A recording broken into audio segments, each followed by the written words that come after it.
Between 2007 and 2012, there has been a 57% increase in young people becoming homeless. The main cause of young homeless people, aged 16 to 24 today, is due to breakdowns in relationships or unemployment. 62% of teenagers in the UK are neither in education or employment, putting strains on associations which are put in place to help these people from living on the streets. 48% of these associations told us they had to turn down people from help due to lack of resources. Should our government do more to help these people?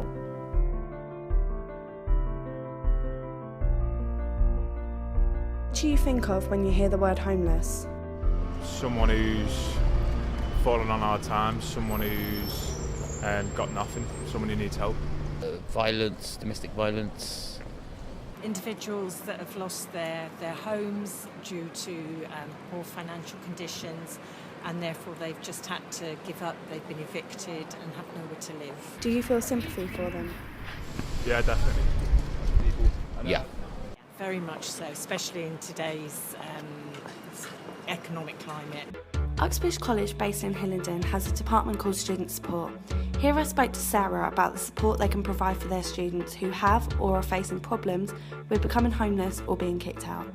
How many people a year, roughly, come to you to Student Support when they've been kicked out or become homeless? Serious homelessness, maybe 10 or 20 a year. Wow. So what do you do to help them? The first thing that we'll do is listen to what that person has to say about the issue that they're having.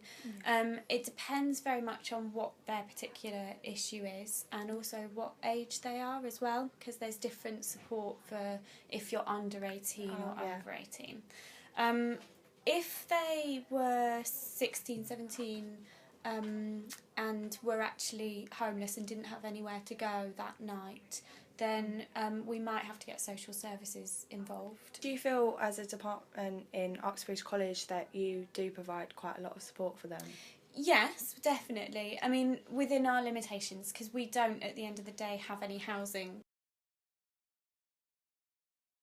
Them becoming homeless? In an extreme case, maybe somebody's orphaned.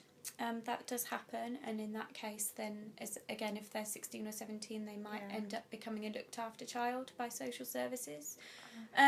Sometimes it will be family disputes, and that's a really common thing that we see actually, is students that have had trouble with their families. A hostel is an establishment which provides inexpensive food and shelter for those who find themselves without a home. I went to Hillingdon to see Shauna, who has just previously moved out of a hostel after 4 years of living there. What are the requirements to get into a hostel? Basically, I just went down to the housing. Yeah. Explained my situation. I had nowhere else to go. Yeah. And they come out to where I lived at my nan's house and just made sure that I was living there and that I wasn't lying. And then they called me back for an appointment the next day, and then they just give me the keys there and then. What made you get a hostel? Because I felt pregnant with my daughter, and then obviously I was living with my nan and granddad, so there was no space. Yeah. And obviously where they're old as well, they couldn't handle a newborn being there. Did you enjoy living there? No, we was there for 4 years, and it was disgusting. It was really horrible.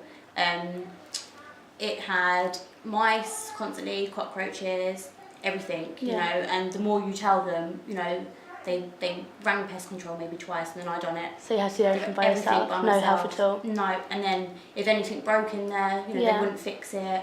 You know, it was really bad. How did you go about getting rehoused?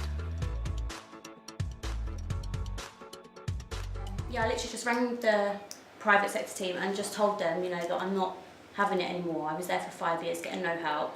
So then I had to go for a meeting, you know, to see if you're eligible for it and stuff. Obviously, you know, to see if you're up to date with your rent.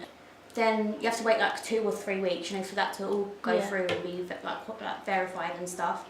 And then they start sending you for viewings. Yeah. You know, but the only thing is, it's not in where it's private. It's not in the area you want. You know. You're happy with this area? I am. Yeah. It's not. I didn't really like the area. Yeah. That's the only thing you can't pick the area. Choose, yeah. But they sent me to I went to see about 8 different, you know, flats, and they was really bad. A2 Dominion is a housing association which is one of the country's leading providers of high quality housing and services. This housing association has over 34,000 housing across London. They're affordable and cater for all needs. They have more than 52,000 residents. I'm going to talk to Sarah Barrett, an estates manager within this company. What is your job role within the housing association? My job role is an estates manager. What that means is effectively a housing officer. So what we have to do on a daily basis is deal with rent arrears, so people who haven't paid their rent, and we can take them to court for that, try and get them the right sort of support to find out if there's a reason why they're in rent arrears, such as family problems or benefit issues. What are the requirements to be able to get a house or a flat? They need to be homeless. So what happens if somebody's made homeless, they could register with a local council. And the local council will put them on a bidding list. So each week, the person will have to bid to try and find a property. So a list will come up on the internet. They have a look at the property. Say it's a 2-bedroom property, and they've got enough people in their family to warrant a 2-bedroom property. They could bid for that. What are the people like on a day-to-day basis that you deal with? People, they can be any which way. I've had some people on the phone today being extremely polite and extremely worried that they're slightly in rent arrears. Usually it's elderly people who are more worried about being 1p in arrears. I've had someone today on the phone who I suspect was high on speed.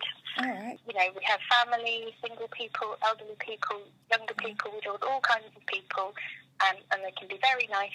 It's our duty to help them where we can. There are numerous ways for young people to receive help from the government and various associations such as A2 Dominion, which support or house vulnerable people. However, more should be done, as a survey taken in January 2014 found there were still 777 young people sleeping rough per night.